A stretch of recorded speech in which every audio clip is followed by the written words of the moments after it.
Tameside Radio Sports Talk with Betfred. Visit your local Betfred shop today for a variety of great offers and check out our app for great features like Pick Your Punt Builder. Whenever you bet, Betfred. 18 plus, begambleaware.org. Hello and welcome to this week's edition of Sports Talk. Joining me today, all the way from Betfred, is Peter Spencer. Hello, Peter. How are you? Great, no problems at all, apart from England's defeat, of course. Deary me. You know, I was going to put a bet on it. 2-1, Spain to win, and I forgot. Well, you should have done. I mean, quite frankly, the better team won. It was ridiculous the way that people were getting behind England and thinking they were actually going to do something. The bottom line is that Spain were by far, and I mean by far, the best team in the tournament. They've won 7 games, and amongst those 7 teams they were defeated were France, Germany, Portugal. I mean, who's England beaten? Switzerland. Do me a favour, it was obviously going to be a Spain win. Well, to be fair, Slovakia as well. Oh, well, yeah, all the big ones, all beginning with S, remember. You think of players like Foden, he totally underperformed. He looked like a little boy lost. Every time the ball came near him, he was being pushed off the ball. Kane should not have started that game. He's either injured or shattered or both. Even players like Bellingham did well at the beginning and then faded. Same with Rice. Lots and lots of questions about the future of the manager now. But you do think to yourself, who's going to take his place? There's only really Eddie Howe, who from Newcastle, who could potentially take over there, because no one's really wanting to line up and take that kind of job with the scrutiny that he'd be under. But I was so disappointed. They didn't actually create that many chances. And the best English players are those with pace. Pace. It's so vital up front. And they just didn't have it. There was nothing going on in the top third of the pitch. This will sound daft, or potentially daft anyway, Peter, but we could do with a sort of Kevin Keegan-esque manager, someone who's willing to throw caution to the wind, who might be a bit gung-ho at times, but with the strengths that England have at the moment, that is going forward. Well, I'm probably getting on a bit now, Kevin Keegan. He don't live a million miles away. He lives near me in Altrincham, really? As it happens. But I think he'd probably accept that his time has gone. Oh, yeah, I'm not saying to bring Kevin Keegan in, but you know what I mean? Someone in that ilk, maybe. Someone with a bit more sort of character, perhaps, a bit more up and at 'em. That's what Gareth Southgate's done well. I mean, he's got England to 2 Euro finals, a semi-final of the World Cup, a quarter-final as well. He's got the best record of any England manager since Sir Alf Ramsey. Well, against that, I'd say most people of any kind of quality manager would do well with this bunch of players. These players are on an absolute fortune. They should be doing better. Well, they can't turn around and start blaming the manager. They've got to perform, and they've got to perform better than they did in that final. Because, to me, they looked second best. They looked beaten when they went on the pitch, as well as I could say. And then you think of Cole Palmer. What a difference he made. Mm-hmm. The one who can't even get in the City team. He's the best player in England at the moment. He should have started every single game. Any manager worth his salt would have picked up on that at the beginning and thought, right, he's doing well, let's get him in. And then drop one of his favourites like Foden or Kane to accommodate a player like Palmer, who is so supreme. He just doesn't have a care in the world. He just got stuck in, does well, and makes a difference. Peter, hang on. You're saying dropping Foden, who for City is absolutely flawless most of the time. Well, it might be for City, but it certainly hasn't been for England. No, but have we got a situation here similar to Lampard and Gerrard? We've got him and Bellingham, 2 fairly similar players, well, playing in the same position at least. And how do you accommodate both of them? All right, Palmer can come in from the right-hand side, but... Well, you make your mind up, and he clearly thinks that Bellingham has got more stature and more aggression than Foden, so he prefers him by the sounds of it, by the look of it, the way that he sets his teams up. And then as for Palmer, he has the qualities of Foden, but a little bit more as well, a bit more guile.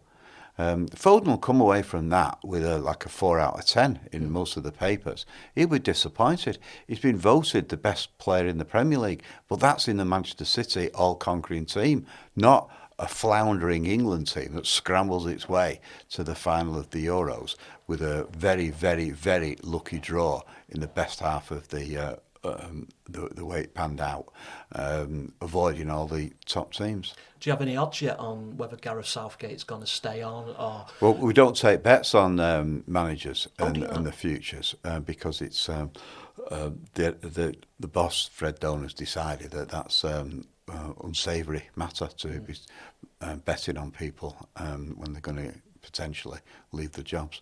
So he hasn't made up his mind anyway whether he's going, has he? Southgate. He said he's going to stick around, and it's inappropriate to discuss his future at the moment.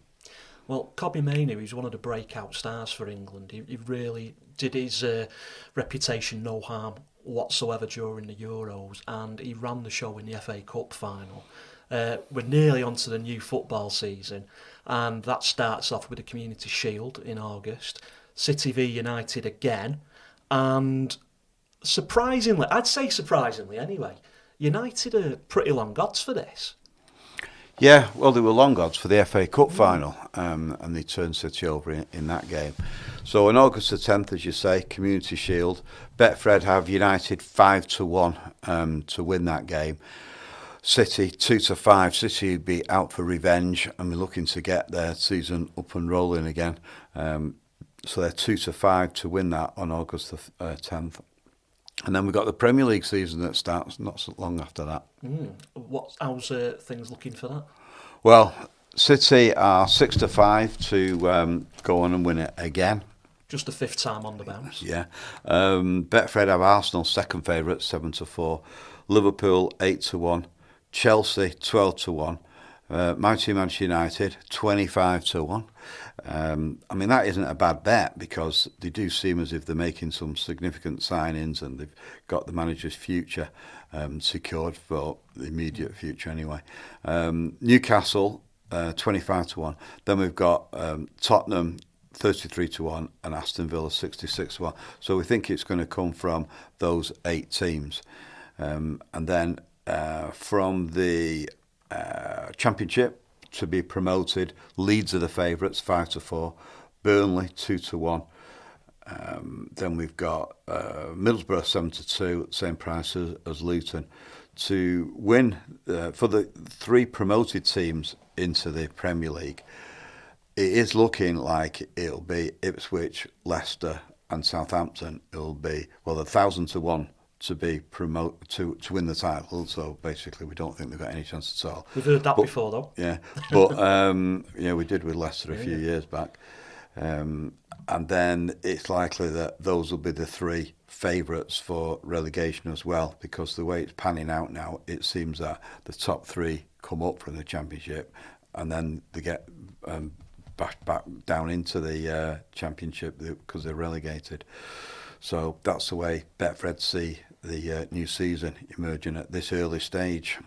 League One as well, some localish interest in that. Yeah, in League One we've got Bolton 9-1 to be promoted, Stockport 14-1, and surprisingly Wigan are behind Bolton and Stockport. They're 20-1 shots to get promoted out of League One.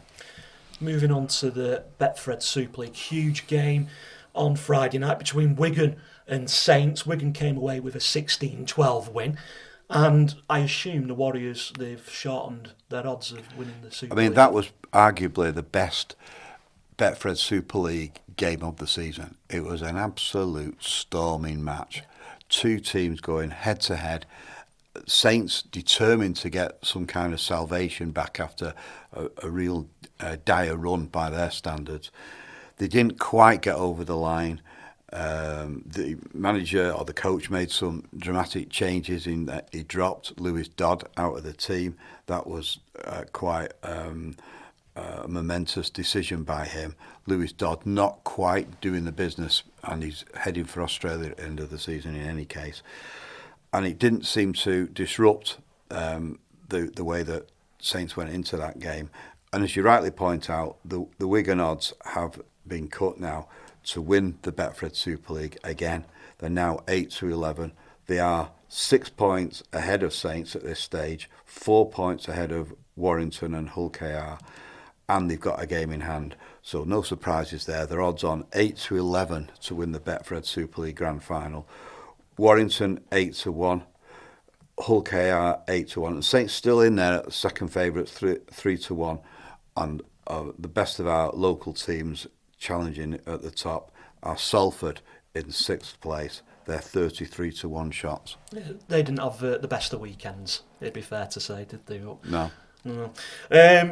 But it's going to give Saints hope, innit, that they ran Wigan so close. Yeah, and this Friday they're playing Warrington at home. Now that'll be another pulsating game, and it's probably likely that the pressure will mount even more on Paul Wellens and his St Helens underachieving team ahead of that game, because that's another one that the Saints faithful will be desperately looking to win and get back into winning ways, which is the norm for St Helens. Yeah, absolutely. World Club champions not so long ago. Before we let you go, Peter, we've got to mention the Open, which starts this week at Royal Troon. Scotty Scheffler, not surprising at all. He's favourite to win that, 9-2. But Rory McIlroy just behind him, 15-2 after his capitulation, really, at the US Open a couple of months ago. But with golf, am I right in saying that the market is better for each way odds? Yeah, golf is a very busy market at Betfred because it's so hard to predict. So any one of like 20 or even 30 players can come through, get a rich vein of form and go on and win it. You pointed out a couple of favourites there. Rory McIlroy always takes the headlines, if you like, not necessarily because of his golf, but because of his love life. And all this adds the interest around the player who is kind of the talisman of the sport. People like to get behind him. But it is an interesting market, and you're right, a lot of people do think to themselves that they're not necessarily just going to go on to win it. They'll pick on another market, basically, like you said. I don't want to put anyone off, by the way, but Rory McIlroy's not won a major in 10 years. No, and that's why people think it would be his turn this time. I'm not sure that's how sport works, is it? If it's your turn. Well, it certainly doesn't work with England, does it? Well, Won no. it for 58 years. I've got a few names to throw at you, Peter. Cool. Brooks Koepka, 28-1. Jordan Spieth, 40-1. They've got 8 majors between them. Then world number 5, Wyndham Clark, 66-1. And one I quite fancy here, at 125-1 each way, Matthew Pavon, who was rocketed up the rankings this season, finished 12th at the Masters earlier in the year, and then 5th at the US Open. I don't know, he's got a lot more consistency over this last 12 months, so I don't know, I've got a funny feeling. I mean, I always lose when I put a bet on, so I'm not going to bother, but... Well, you should have put that bet on for Spain, shouldn't you? I know, I should learn my lesson, really, shouldn't I? But never mind. So anyway, there you are, that's us for another week, and we'll see you same time, same place on Friday. In the meantime, though, if you fancy a flutter on anything we've been discussing today, you can bet online, on the app, or in Betfred stores. Thank you very much, Peter. No problem, sir. Tameside Radio Sports Talk with Betfred. Visit your local Betfred shop today for a variety of great offers, and check out our app for great features like Pick Your Punts Builder. Whenever you bet, Betfred. 18+, begambleaware.org.